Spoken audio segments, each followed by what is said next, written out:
Hi, Ron. Would you like to go out for dinner after work today?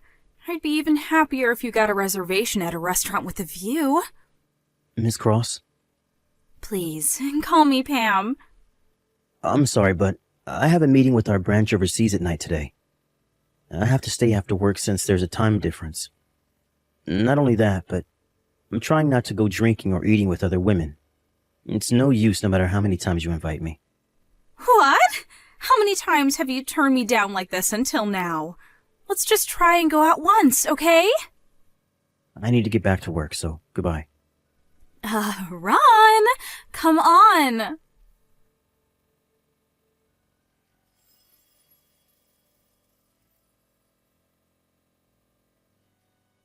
Hi, Claire. I'm finally done with work. Must have been a hard day. Sorry about today. I was planning on having dinner at your apartment after work today, but... It's all right. Don't worry about it. Still, though, this overtime came out of nowhere. Yep, it was suddenly decided that we would have a meeting with our overseas branch. There was a time difference as well, so it was a mess. Make sure to get some rest, all right? Yeah, thanks. So, are you going to go straight home today? Yep. We're going to discuss the wedding ceremony with the planners tomorrow, so I should probably get some sleep. Yeah, I'll take a bath and go to bed early as well. Alright, see you tomorrow. Yep, see you tomorrow. Good night. Good night.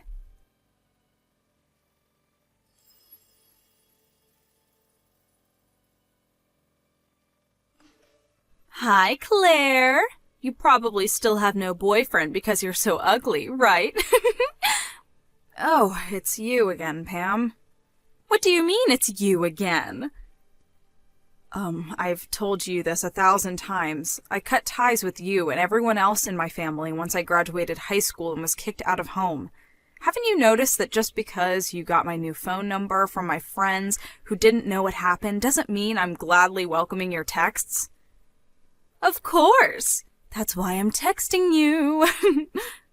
I don't know what's funny about this, but I'm no longer the girl you knew who was always tense and scared of what her family thought.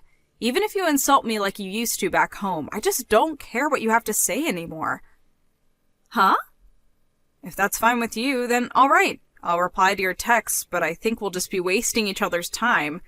It'd just be a bother, really. Huh? What's with the attitude? You're just a failure that was never loved by Mom and Dad. Yes, but Aunt and her husband adopted me and treated me like I was their own daughter, so it doesn't really bother me. What? What's your deal? You've never even had a boyfriend. But I do have a boyfriend.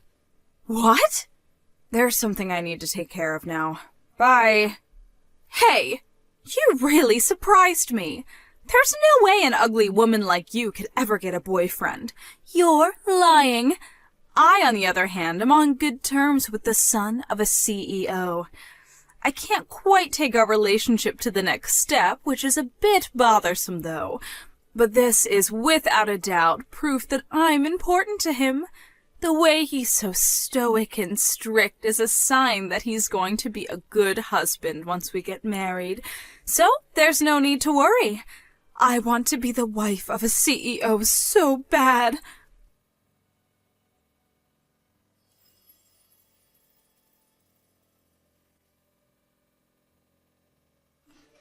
Hi, Ron. What's the meaning of this? What is it, Miss Cross? The invitation to your wedding ceremony that you are handing out to everyone in the department? Why did you give one to me as well? I thought that it was my responsibility as a son of the CEO, and as the person who's going to be the CEO after my dad.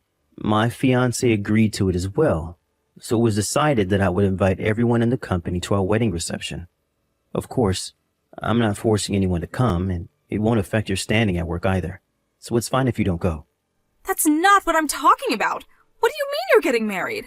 I thought I was your girlfriend. What are you talking about? I don't remember you ever being my girlfriend, and I turned down all your invitations to dinner. I told you that I wanted you to stop as well. But that's because I was important to you, right? To be honest, I don't remember doing anything that might have given you the idea that I was interested in you. I've been going out with my fiancée ever since university. What? It's been almost 10 years, but even if we did have a few fights, we've gotten along. I think that I was loyal to her in my own way during that time. I don't think that's going to change once we get married, but if you're going to spread strange rumors, whether outside the office or in it, then I'm going to have to intervene where I have to. Please stop making any more trouble. But...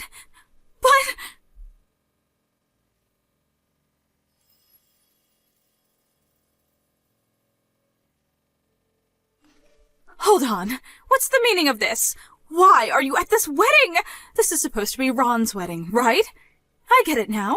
You're trying to take over the wedding, right? I can't believe this. There's no way he'd marry an ugly hag like you.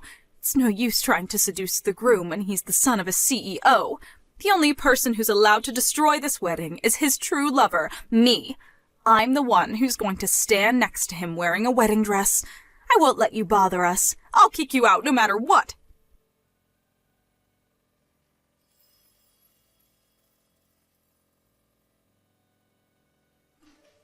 That's what you get. I pulled you all the way outside of the venue.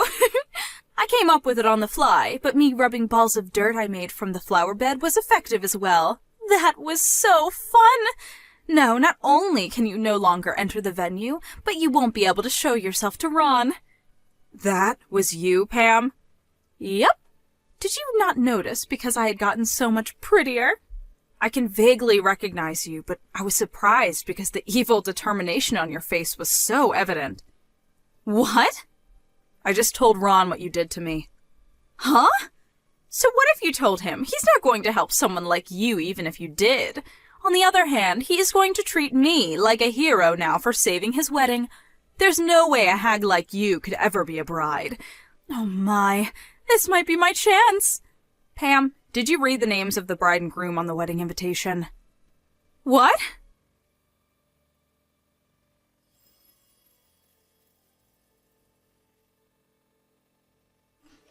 Miss Cross, what are you doing to my bride? I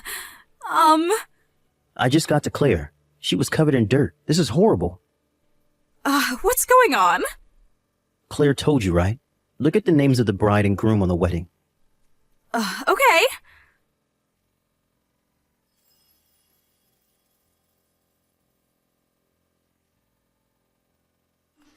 What? Is this my sister? Huh? My sister's name is written as the bride's name. Claire's last name changed because she was adopted by her aunt. But it seems that you met your aunt now and then as well, so you must know her last name was Nelson, right? Did you not think anything when you saw Claire Nelson? I didn't look at the invitation properly. Huh? I didn't want to look at the bride's name since it would make me feel like I had lost. I didn't want to know the name of the person who stood in my way of becoming a celebrity wife. How should I have known that the wife of Ron, who's so high-spec'd, is my ugly failure of a sister? I don't appreciate you insulting my fiancé like that, but... Oh, no. It's just that... But Claire says that isn't the problem, so I'll pretend I didn't hear it.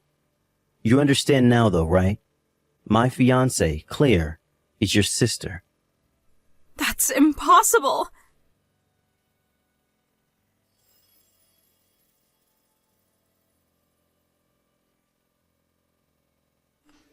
Why am I being fired? Did you receive a notice from HR saying that they would process it as your voluntary resignation out of pity? But all I did was rub some dirt on my sister's head. You're lucky Claire didn't file a complaint against you. It would normally have been considered as assault, apparently. To tell you the truth, I was worried about what you might do at the day of the wedding. But you managed to slip by unnoticed and sneak into the bride's waiting room. There's a male employee that helped you during this, right? There was no such person. This male employee told me everything. He regretted his actions and voluntarily quit. You used your body to make him do what you said, right? My only feelings are those I have toward you. I talked to your parents about this. What? Mom and Dad? What did they tell you? I told them that I wouldn't file a complaint and let you off with a standard alimony if they accepted one condition. Mom and Dad help me? It must be because they love me so much. Because unlike Claire, who was an ugly good-for-nothing, I was pretty and talented. I don't know whether you would call this saving you, but... So? What conditions did you give them? Firstly, you three would erase all the contact information you have of Claire, and that you would never bother her again. Oh, that much is nothing. Who cares if I can no longer see Claire? I'd gladly accept those conditions. Secondly, the three of you will move somewhere far away. Huh? What? You're telling me to move? That means I won't be able to see you anymore. And Dad's company doesn't have a relocation system, which means that Dad will have to quit his job as well. This isn't my problem. If you don't like the conditions, then I'll file a complaint. You'll probably get a criminal record if you don't accept. I don't want that. Then you'll have to do what I say. This is so unfair. All I wanted was to marry you and become the wife of a CEO. To think that my sister would steal that from me. She didn't steal me from you. All you did was cause trouble on your own. You haven't even reached the starting point. But we were in love. No, we weren't. You were just being delusional this whole time. Well then, I doubt we'll ever meet again, but... Wait, Ron! Think this through. I could be a much better wife than Claire could ever be. Don't ever show yourself to me or Claire ever again. Ron, please! Goodbye.